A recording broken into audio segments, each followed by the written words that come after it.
Olá, eu sou a Ana e este é mais um vídeo para o canal Museu História e Artes. Embora esse conteúdo seja bem mais abrangente, eu quero falar sobre o Monumento às Bandeiras, do modernista Victor Brecheret, mas eu quero contextualizar uma série de outros elementos presentes nessa discussão que muitas vezes escapam no dia a dia, não só porque a pessoa não entende muito de arte, mas principalmente porque não conhece a história do país. Então, eu vou falar um pouco sobre o Brecheret, eu vou falar um pouco sobre o monumento e, ao ler o monumento, eu vou tentar entender não apenas o mito de fundação do Estado de São Paulo na ação dos bandeirantes, mas principalmente como é que o Brecheret entendeu isso. Porque é importante inclusive a gente entender que esse é um monumento. Muitas vezes eu vejo as pessoas intercambiando as palavras e é que eu sou chata.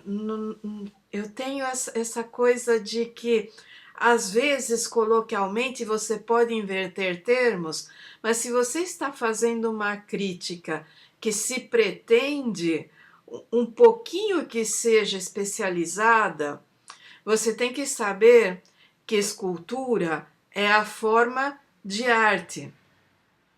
E qualquer trabalho tridimensional é uma escultura, a não ser que seja uma instalação. Porque esculturas existem desde a antiguidade até a arte moderna, mas a partir da arte contemporânea, a gente passa a ter a existência de instalações, que é outro tipo de arte. Então, a escultura é esse formato 3D. E todas elas são estátuas, todas. Equestres, de pessoas, de locais, porque a estátua é a forma que se dá à arte da escultura. Agora, quando uma estátua é um monumento? Quando ela carrega sentidos para a sociedade que a rodeia. Então, você pode ter anões de jardim, mas anões de jardim não são monumentos. Você pode ter um monumento à memória de alguém que é importante para a comunidade que o fez, que para outras pessoas não vai ter tanto valor, mas ainda assim é um monumento.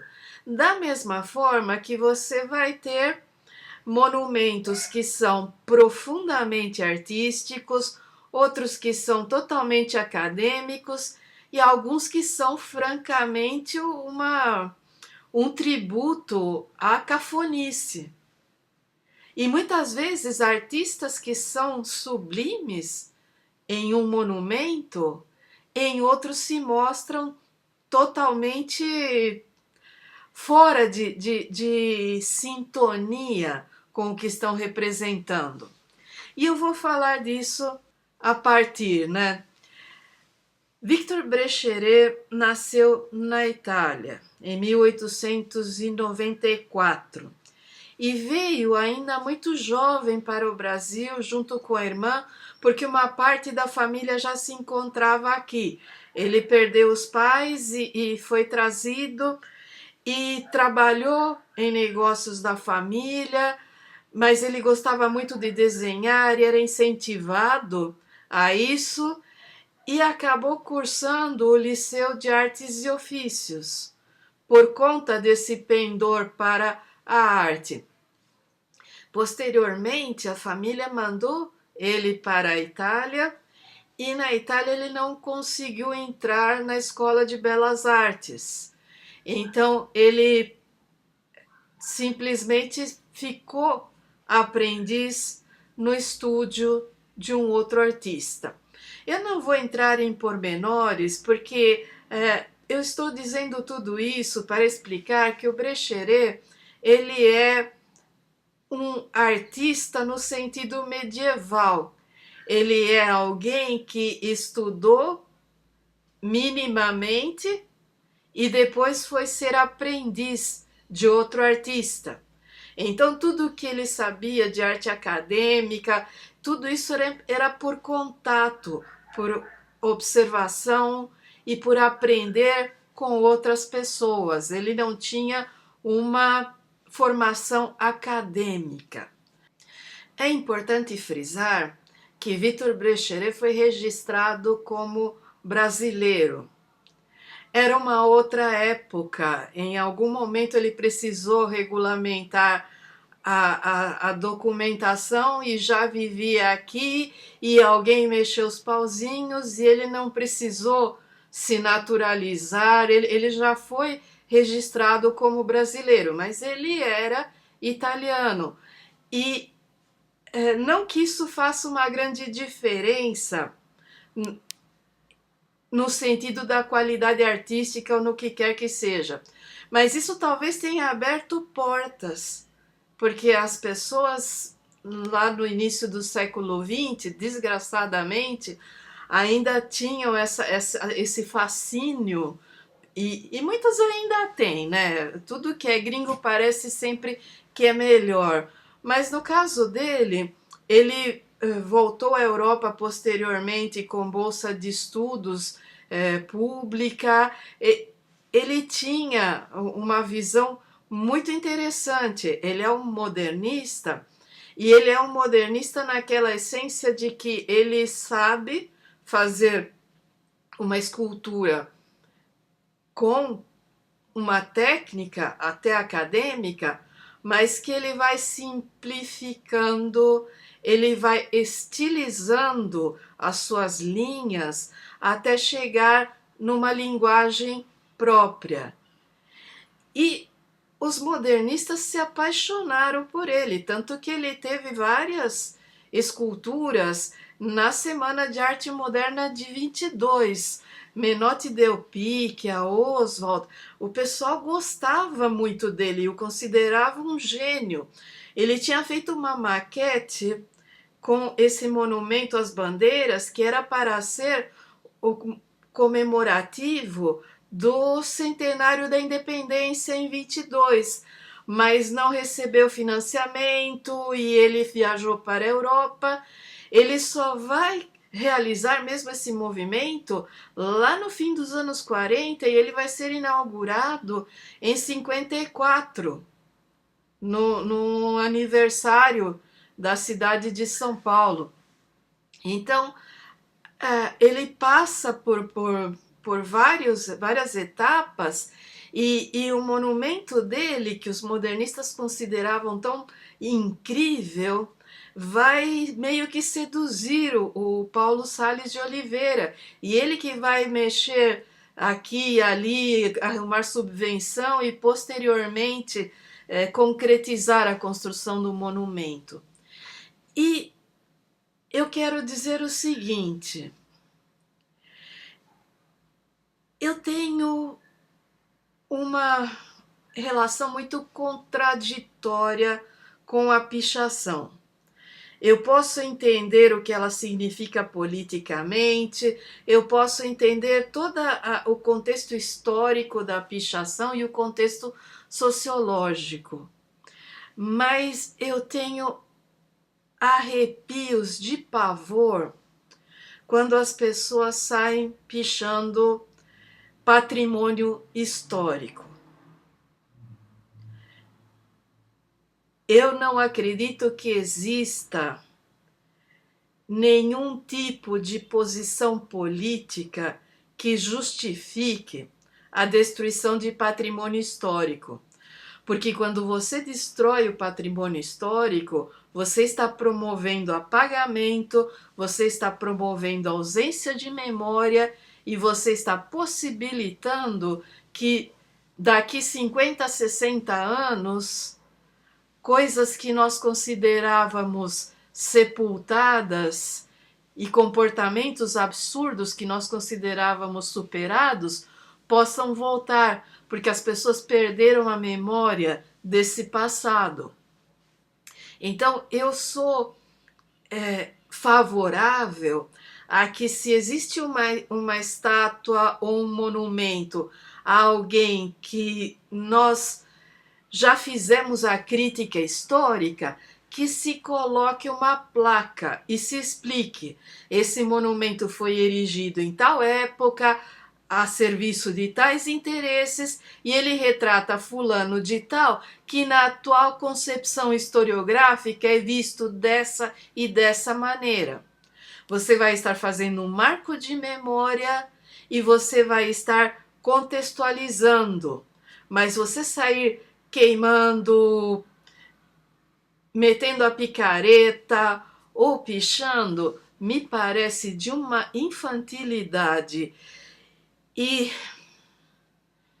de uma ausência total de compreensão da vida, do mundo e da história, que beira a total e absoluta burrice. Eu não sou contra você pichar um banco ou quebrar a vidraça de um banco.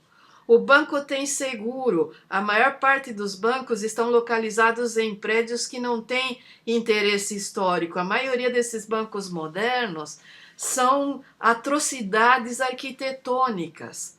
Agora, se você for lá destruir um banco que está num prédio do Ramos de Azevedo, então tem algum problema com você. Você não sabe nem a cidade em que você vive. Você não tem noção do que você está destruindo. E isso é perigoso. E eu sempre me insurjo quando as pessoas saem pichando o monumento às bandeiras. Eu não gosto da estátua do Borba Gato. Eu acho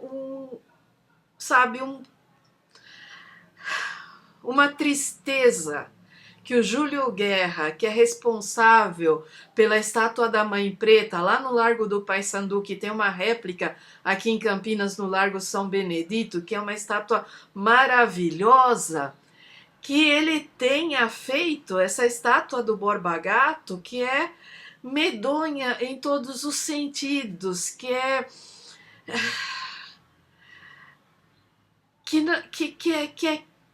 não dá nem para dizer que é kit, ela é só cafona mesmo. Cafona em todos os sentidos.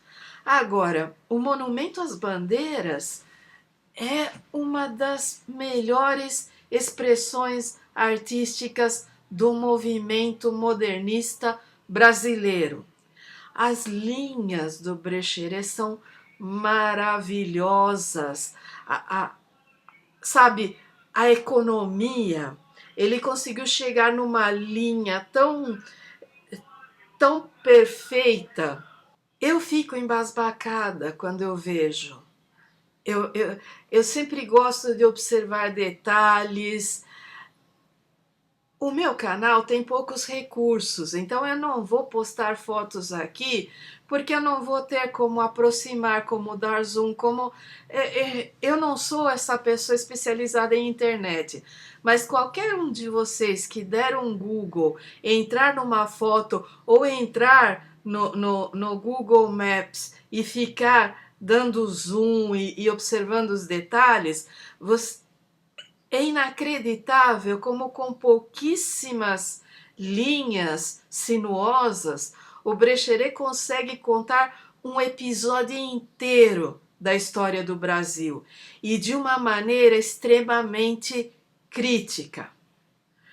Porque o que retrata o Monumento às Bandeiras? Ele retrata o exato momento em que, durante a monção, a bandeira sobe o rio Tietê, na direção da bacia do Paraná, e chegando a um trecho não navegável, tem que puxar a canoa por terra. E ali, gente, para quem não sabe, as monções no período da colônia são aquelas chuvas que se dão em março e abril, que têm fortes ventos e favorecem a navegação, mas que no caso dos bandeirantes elas são importantes porque são o momento das cheias dos rios. Então muitos trechos que não são navegáveis normalmente se tornam navegáveis. É claro que hoje em dia existem eclusas, hoje em dia você tem trechos de navegabilidade muito maiores. Mas no século XVIII era uma grande aventura, era um negócio dantesco empreender uma bandeira. As entradas, que eram as expedições oficiais da coroa portuguesa, elas partiam do litoral. Agora, as bandeiras são exclusivamente paulistas. Os bandeirantes são do estado de São Paulo, no sentido em que eles partem daqui a procura deles de expansão de fronteira, em um primeiro momento, se dá no contexto paulista.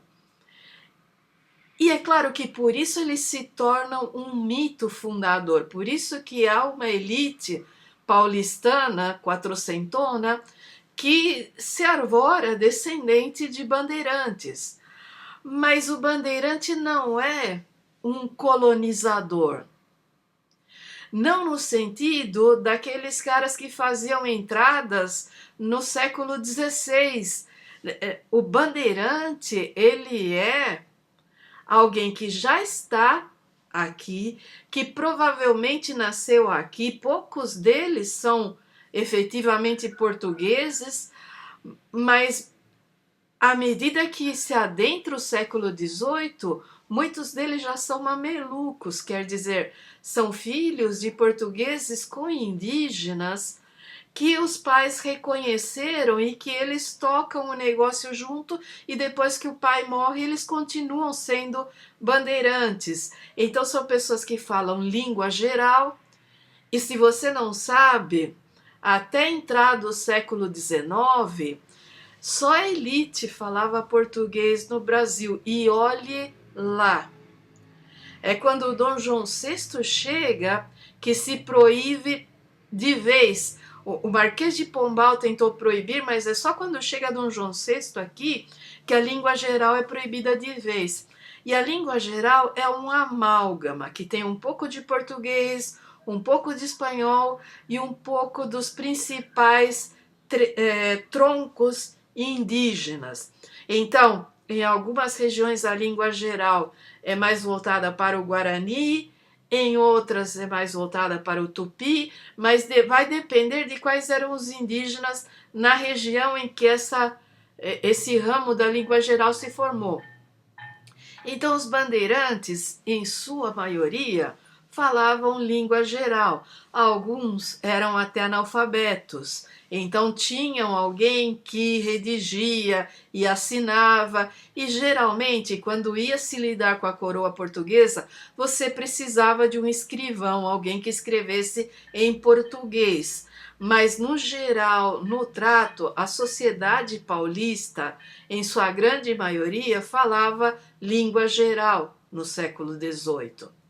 E era uma sociedade em que os homens partiam nessas expedições e as mulheres ficavam como chefes de domicílio. Elas eram muitas vezes tidas como a cabeça do fogo, que é como os recenseamentos chamavam cada unidade familiar, um fogo. E isso impactou de tal maneira que o bandeirante se tornou a figura mítica, mas a mulher foi esquecida na hora em que se contava essa história.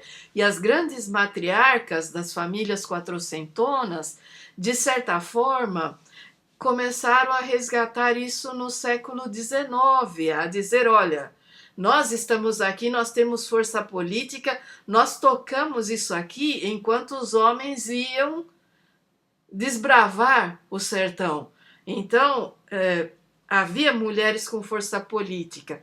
Isso é muito resgatado da obra de Enide Mesquita Samara, que foi minha orientadora na USP.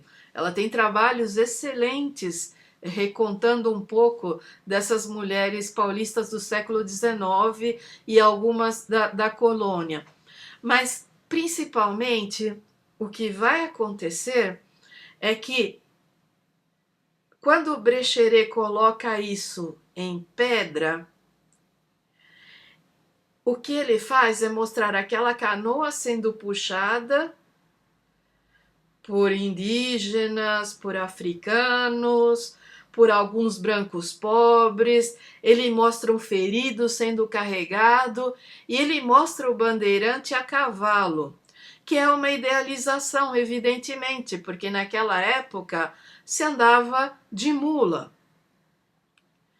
É claro que ali há uma idealização de todos os envolvidos, porque os escravizados, todos, de qualquer etnia, eles são fortes, eles são...